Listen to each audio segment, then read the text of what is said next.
पश्चिम बंगाल के चुनावी शोर के बीच दिल्ली में ऐसा सियासी धमाका हुआ कि जिसकी गूंज पंजाब से गुजरात और गोवा तक सुनाई दे रही है। राघव चड्ढा समेत आम आदमी पार्टी के साथ 7 राज्यसभा सांसदों का बीजेपी की ओर रुख और आप के लिए बड़ा झटका है। लेकिन इस झटके से निपटने की तैयारी में आम आदमी पार्टी अभी से जुट गई है। पंजाब के मुख्यमंत्री भगवंत मान ने राष्ट्रपति से मिलने का समय मांगा, तो वहीं सांसद संजय सिंह ने दावा किया है कि आप राज्यसभा के सभापति को पत्र लिखकर बागी हुए 7 सांसदों की सदस्यता रद्द करने की मांग करेगी। यानी बागी हुए 7 सांसदों पर घमासान आसानी से थमता हुआ दिखाई नहीं दे रहा है।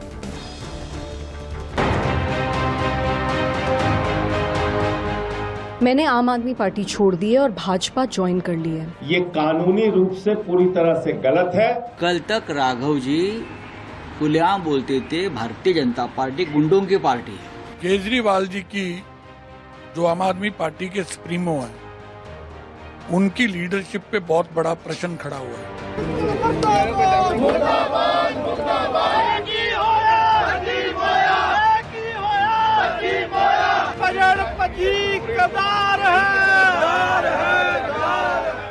आपके 7 सांसदों ने बीजेपी का दामन थामा तो विरोध शुरू हो गया। पंजाब के अलग अलग इलाकों से सांसदों के विरोध में प्रदर्शन हुए। अशोक मित्तल की यूनिवर्सिटी के बाहर आप कार्यकर्ताओं ने विरोध प्रदर्शन किया और यूनिवर्सिटी के बाहर पंजाब का गद्दार लिख दिया। वहीं दूसरी तरफ बड़ी संख्या में कार्यकर्ताओं ने हरभजन सिंह के घर के बाहर नारेबाजी की।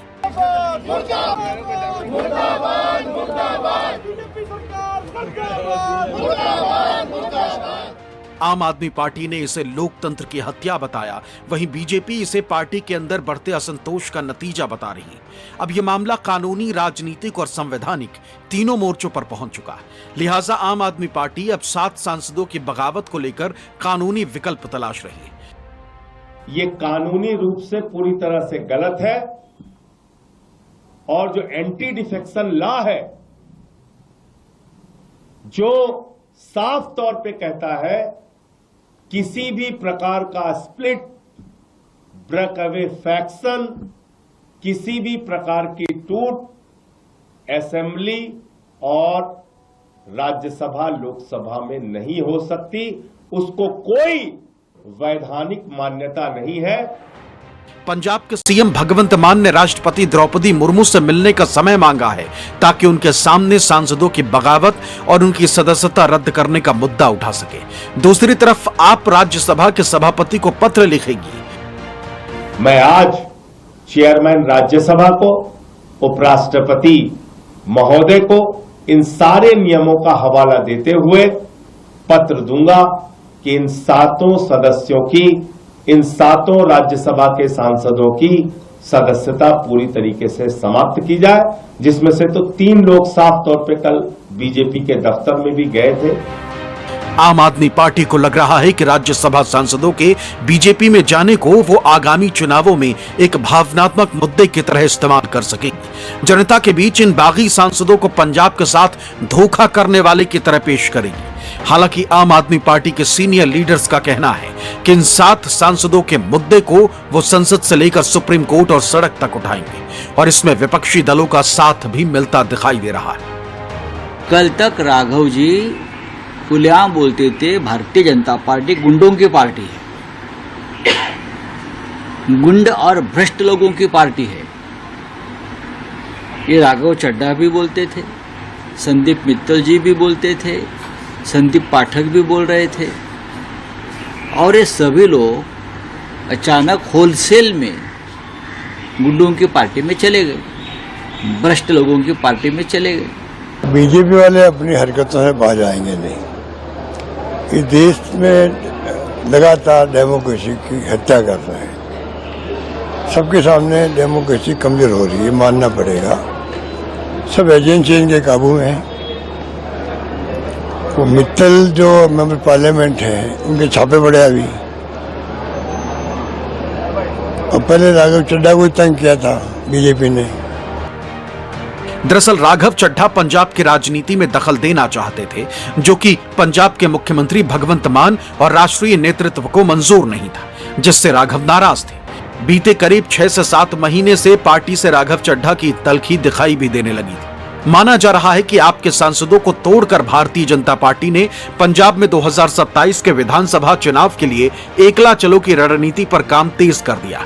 पार्टी ने संकेत दे दिया है कि वो इस बार भी किसी गठबंधन के बजाय अकेले दम पर चुनाव लड़ेगी।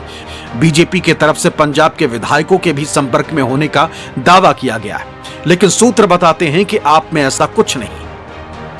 आम आदमी पार्टी के 7 राज्यसभा सांसदों के बीजेपी में जाने से भले ही बीजेपी खुश हो, लेकिन आम आदमी पार्टी का कहना है कि राघव चड्ढा, संदीप पाठक जैसे नेताओं का पंजाब की राजनीति में बहुत ज्यादा दखल नहीं है और ना ही उनकी कोई लोकप्रियता है। आम आदमी पार्टी का यह भी कहना है कि दोनों के जाने से पंजाब की राजनीति में आम आदमी पार्टी को किसी भी तरह का कोई नुकसान नहीं होगा। सूत्र बताते हैं कि आपके इन बागी सांसदों को आगामी विधानसभा चुनाव में बीजेपी भुनाने की कोशिश करेगी, क्योंकि 2022 के पंजाब विधानसभा चुनाव में राघव चड्ढा और संदीप पाठक की भूमिका काफी अहम रही थी। संदीप पाठक ने चुनावी रणनीति तैयार की और जमीनी स्तर पर टीमों को सक्रिय किया, जबकि राघव चड्ढा ने पार्टी का प्रमुख चेहरा बनकर प्रचार की कमान संभाली। टिकट वितरण से लेकर चुनावी मुद्दों तक दोनों की भूमिका निर्णायक रही। ऐसे में नेताओं के जाने से संगठनात्मक ढांचे और चुनावी प्रबंधन पर असर पड़ना तय माना जा रहा है। संगठन के भीतर सामने आई दरार लंबे समय से पनप रही असंतुष्टि का संकेत देती है।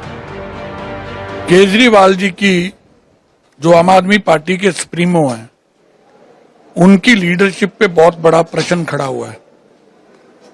पार्टी वो किस प्रकार से चलाते हैं, उनकी कार्यपद्धति क्या है, ये सवालों के घेरे में है। जब आम आदमी पार्टी दूसरे पार्टी के लोगों को अपनी पार्टी में ले लेती है, तब इनको धोखा क्यों नहीं दिखता, ये भी तो बताएं ना। आम आदमी पार्टी में अपना तो कोई है नहीं, सब तो किसी न किसी पार्टी से लिए हुए हैं। उन्हें जब लेते हैं तब आपको धोखा नहीं दिखता क्या? और क्यों धोखा दे रहे हैं ये लोग? ये तो आपके बिल्कुल सगे थे। बगावत करने वाले नेताओं ने पार्टी पर अपनी मूल विचारधारा से भटकने के आरोप लगाए। इसका असर कार्यकर्ताओं के मनोबल पर भी पड़ सकता है, लेकिन जिस तरह से आम आदमी पार्टी इस मामले को हैंडल कर रही है, उससे कोशिश यही है कि सियासी तौर पर नुकसान कम से कम हो और मैसेज पार्टी के खिलाफ न जाए। अप्रत्यक्ष तौर पर इसमें विपक्ष का साथ भी मिल रहा है। कांग्रेस सांसद जयराम रमेश ने एक्स पर पोस्ट में लिखा, बीजेपी की वॉशिंग मशीन फिर से सक्रिय हो गई, साथ ही मोदी वॉशिंग पाउडर भी।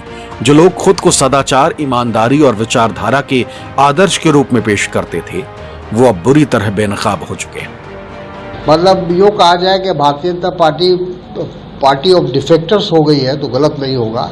तमाम पार्टियों से जो रिजेक्टेड लोग हैं और स्वार्थी लोग हैं, जिनको विचारधारा से कोई लेना देना नहीं है, वैसे लोग सब भारतीय जनता पार्टी में जा रहे हैं और वहां जाकर महत्वपूर्ण पद भी मिल रहा है उनको। पंजाब विधानसभा चुनाव में राघव चड्ढा और संदीप पाठक ने बड़ी भूमिका निभाई, चुनाव की रणनीति बनाई, जिससे आम आदमी पार्टी बहुमत हासिल करने में सफल हुई थी। हालांकि आप नेताओं का मानना है कि दोनों ही नेताओं का पंजाब में जमीनी जनाधार नहीं और दोनों सिर्फ पोस्टर बॉय तक सीमित है, इसलिए इनके पार्टी से बगावत करने से कोई खास फर्क नहीं पड़ेगा। अमित पांडे, चंडीगढ़, न्यूज़ 24।